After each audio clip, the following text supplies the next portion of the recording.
Hello and welcome to the Fiercely Spiritual podcast. I'm your host, Sandra Ray, and I'm so delighted to have you here with me this week. This week, we are talking about a topic that is so important and it's probably underestimated. And it's something that I really want to get into and to explore a little bit. So I'm going to ask you a question, and that question is, when was the last time that you met somebody or you encountered somebody in your life that they were just so in love with themselves and that they glowed with, they just exuded this loving warmth? Can you remember the last time you met somebody like that? Maybe you meet people like that all the time. Maybe not so much. Maybe you know somebody like that. Maybe you are like that. But for most of us, it's probably not every day that this happens.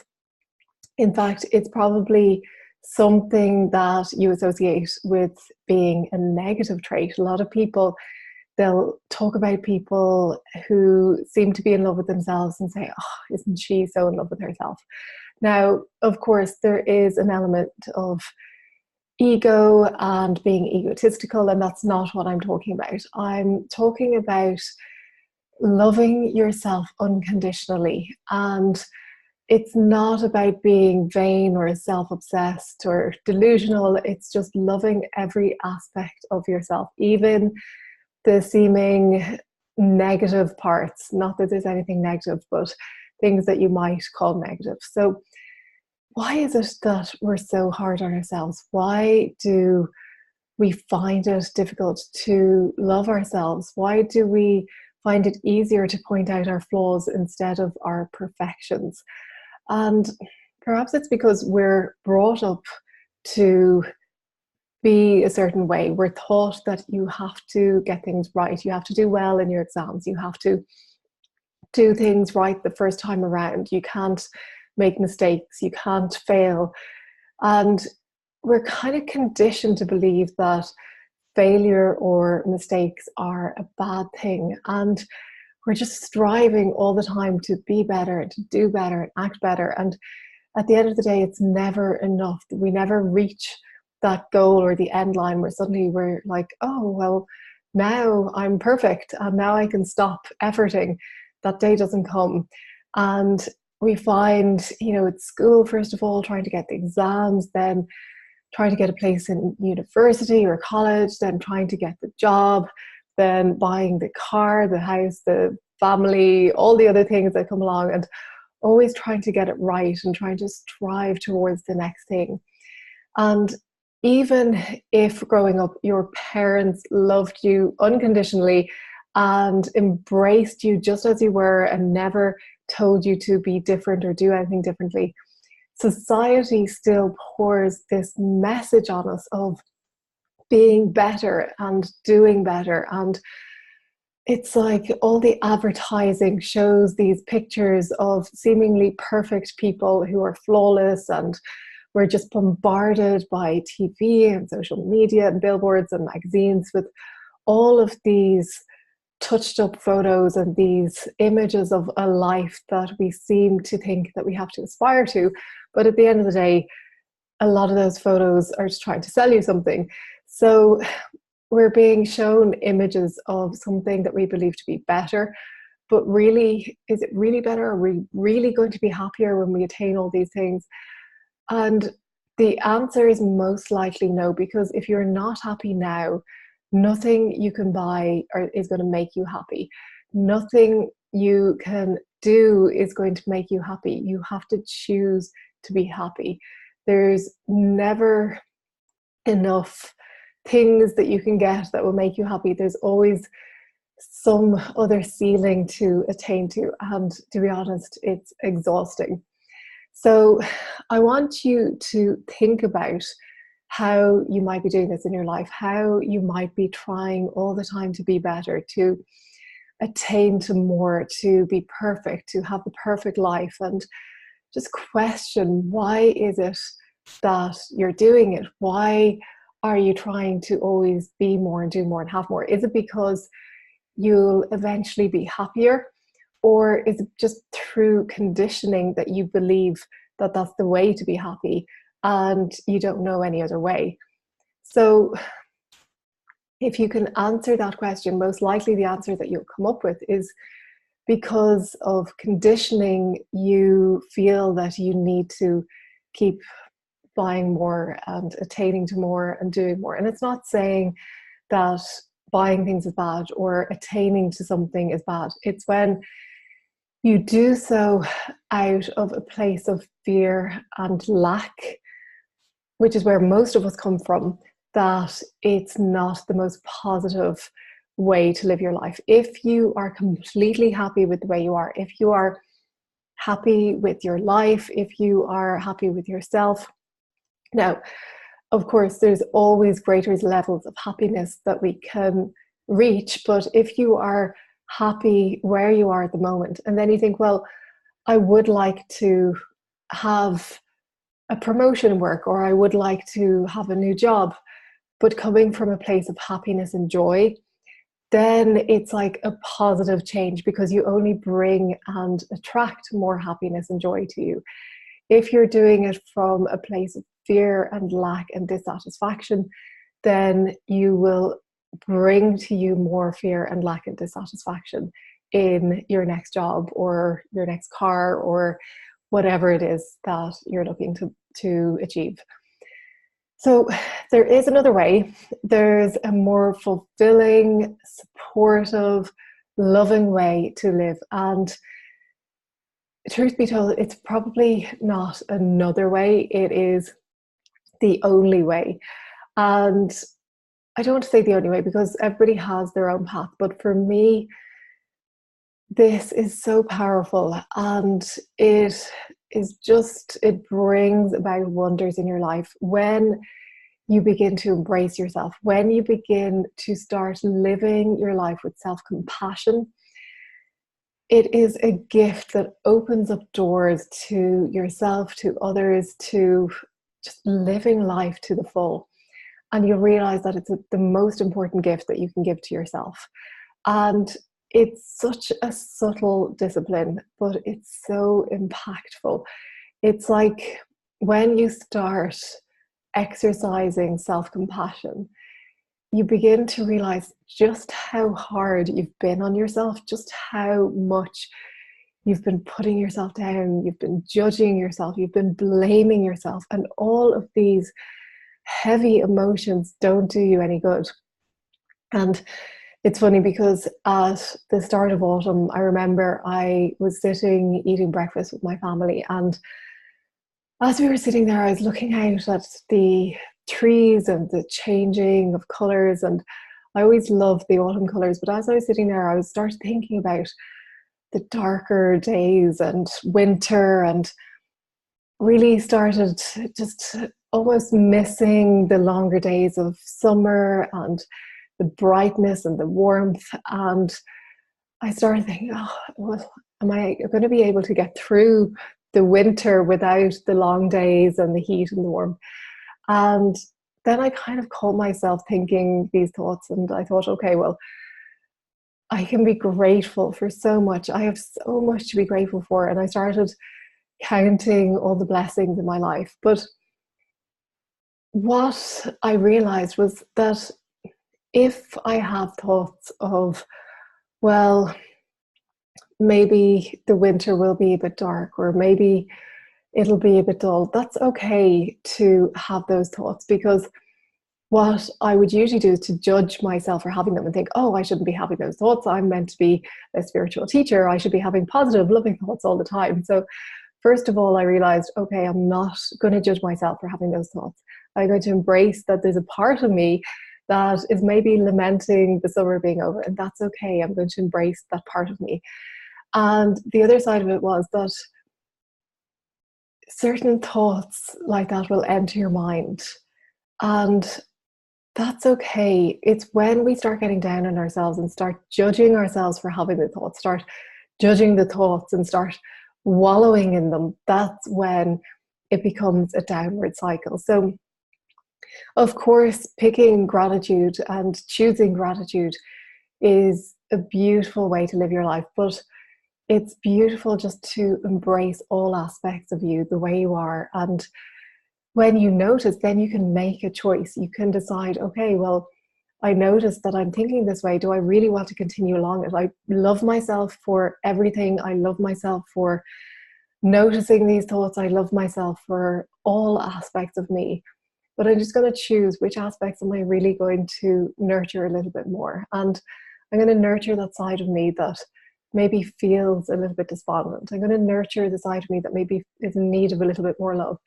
And I'm going to nurture the thoughts that bring me greater happiness, the beauty of the changing colours of autumn, the warm nights snuggled up on the couch, and just all the wonderful things that come with it. And just embrace those aspects also. So I'm going to give you rather a formula to help you to use this to make it work in your own life.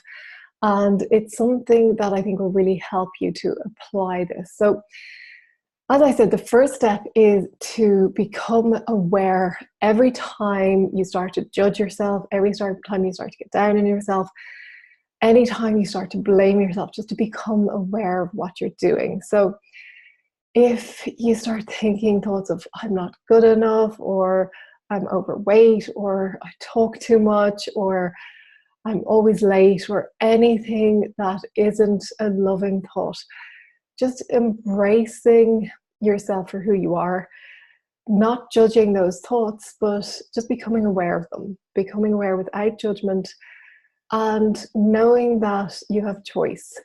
You can choose to believe those thoughts, and you can choose to follow that line of thought, or you can choose to embrace that side of you that's hurting and then ask yourself some questions. So that's the first part, becoming aware.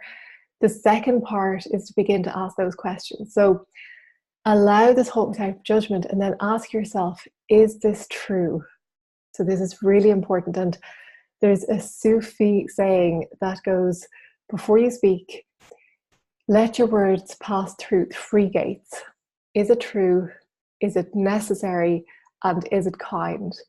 And I would encourage you to do this, not even before you speak, but just with your day-to-day thoughts. Even if you're not voicing your thoughts, just asking yourself, is this true? Because most of the time it's not true.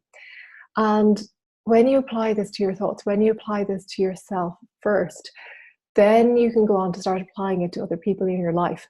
Judgments that you might make about somebody else, or things like, oh, I don't like what she's wearing, or, you know, that person doesn't like me, or whatever thoughts are coming up for you, just asking, is this true? Is this really true? And most likely the things that you think are your greatest weaknesses may in fact be your greatest strengths. And it's so, for example, if you had that belief that I talk too much, and maybe as a child you were told to stay quiet, maybe as a child you were told you talk too much, and you took this on to be a negative trait. So one of 2 things might have happened. You may have stopped talking so much and become very quiet, or you may continued on talking, but judging yourself and blaming yourself every time and thinking, I shouldn't be talking so much. It shouldn't be who I am. Maybe this is who you are, but you're not allowing yourself to fully be that person. But the other side of it is, maybe because you have this ability to talk and to converse, maybe that's why your friends love you so much. Maybe that's why your boss hired you. Maybe that's why, or one of the reasons why your husband fell in love with you. You just don't know who loves you for the very thing that you might be judging yourself for. And it goes for so many things. You might be judging your weight, and it could be something that somebody else admires about you. They might admire your shape. And I actually, just the other day, I was on Instagram and somebody had posted yoga pose, and in the text they had said, oh, I hesitated about posting this picture because I don't like my body and the shape of it, and my hips are too wide. And as I was looking at it, I was actually admiring the shape of their body and thinking to myself, this person is delusional, thinking that their hips are too wide. They are in perfect proportion. And it's amazing how we can judge ourselves for these smallest of things that we blow up into these huge big things. So really become aware, is it true? Because most often it isn't true, unless you can back it up with facts, unless you can say with absolute certainty that yes, that person doesn't like me, or and most of the time maybe there's an aspect of you that they may not like, but there's probably a lot of aspects that they do like. And of course there's the other side of it, that we're all infinite spirit, and if there's a part of them that doesn't like you, that's their egoic self, but their higher self is absolutely in love with you, because their higher self is pure love, and spirit is just abundant love. So you can't say with absolute certainty that somebody doesn't like you.